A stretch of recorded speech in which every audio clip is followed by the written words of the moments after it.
Bismillahirrahmanirrahim. Assalamualaikum warahmatullahi wabarakatuh. Sebelumnya, marilah kita panjatkan rasa syukur kita kepada Allah Subhanahu wa Ta'ala yang senantiasa memberikan rahmat dan hidayahnya kepada kita semua di sini.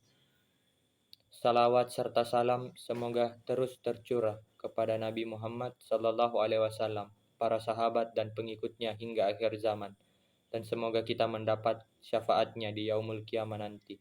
Amin, amin, amin ya rabbal alamin.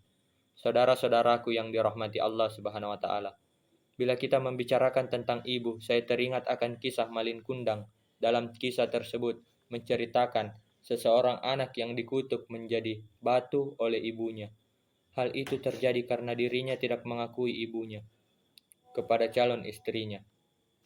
Namun sayangnya pada zaman sekarang ini tidak pernah kita jumpai seorang anak yang benar-benar menjadi batu akibat kutukan ibunya karena durhaka kepada ibu. Sekarang ini seringkali kita jumpai seorang anak yang sudah masuk dalam kategori durhaka karena mereka sering berkata kasar, berbohong, memerintah ibu, dan bahkan ada yang sampai tega berperilaku kasar kepada orang tuanya. Padahal ibu dengan ikhlas melahirkan, menyusui, dan merawat kita saat kita masih lemah. Berkaitan dengan hal ini, Allah Subhanahu wa Ta'ala telah berfirman dalam Quran surah Al-Luqman ayat 14. Wa wadainal insana biwalidayhi hamalathu ummuhu wahnan ala wahnin wa fisalu fi amaini anishkurli waliwalidayka ilayyal masyir.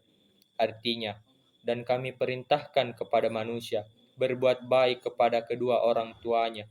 Ibunya telah mengandungnya dalam keadaan lemah yang bertambah-tambah dan menyapihnya dalam 2 tahun. Bersyukurlah kepadaku dan kepada kedua orang tuamu. Hanya kepada akulah kembalimu. Ibulah yang merawat kita sejak bayi, balita hingga kita dewasa pun kasih sayangnya tidak akan hilang. Karena pengorbanan yang besar inilah kita wajib menyayangi ibu kita lebih dari sayang kita kepada orang lain. Dahulu ada seorang sahabat bertanya kepada Rasulullah, "Ya Rasulullah, siapa yang paling pantas atau berhak memperoleh kasih sayang dan ketulusanku?"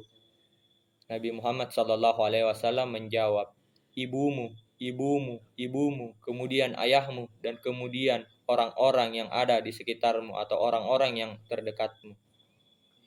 Di antara keajaiban syariat Islam itu adalah bahwa Islam itu memerintahkan kita untuk berbuat baik kepada ibu, meskipun ia musyrik, sebagaimana yang ditanyakan oleh Asma binti Abu Bakar kepada Nabi Muhammad SAW tentang hubungannya dengan ibunya yang musyrik. Maka Rasulullah SAW bersabda, "Ya tetaplah kamu menyambung silaturahmi dengan ibumu." Hadis riwayat muttafaqun alaih.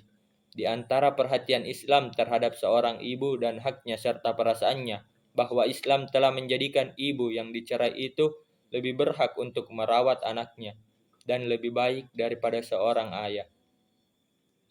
Keberadaan ibu yang telah diperhatikan oleh Islam dengan sepenuh perhatian ini dan yang telah diberikan untuknya hak-hak, maka dia juga mempunyai kewajiban, yakni mendidik anak-anaknya dengan menanamkan kemuliaan kepada mereka dan menjauhkan mereka dari kerendahan, membiasakan mereka untuk taat kepada Allah dan mendorong mereka untuk mendukung kebenaran dan tidak menghalang-halangi mereka untuk turut berjihad karena mengikuti perasaan keibuan dalam hatinya.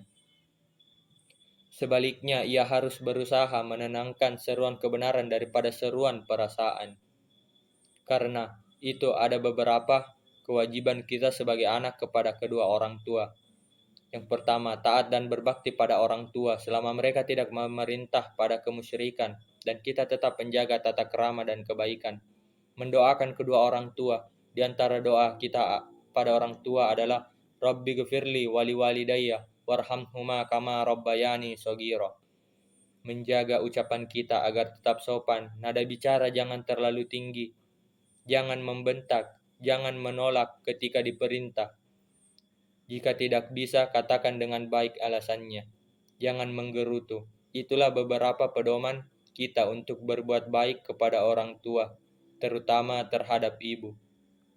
Mudah-mudahan kita, ibu-ibu kita, bapak-bapak kita, saudara-saudara kita bersaudara dalam keimanan dan ketakwaan, sehingga dipertemukan kembali di surganya Allah Subhanahu wa Ta'ala. Amin, amin, amin ya Rabbal Alamin. Jadi kita sebagai anak harus berbakti kepada kedua orang tua, terutama pada ibu, karena ibu yang telah mengandung, melahirkan, menyusui, mengasuh, dan merawat, lalu membesarkan kita sampai saat ini.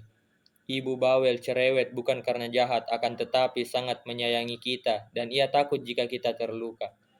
Demikian saya akhiri, kurang lebihnya mohon dimaafkan. Wabillahi taufiq wal hidayah. Wassalamualaikum warahmatullahi wabarakatuh.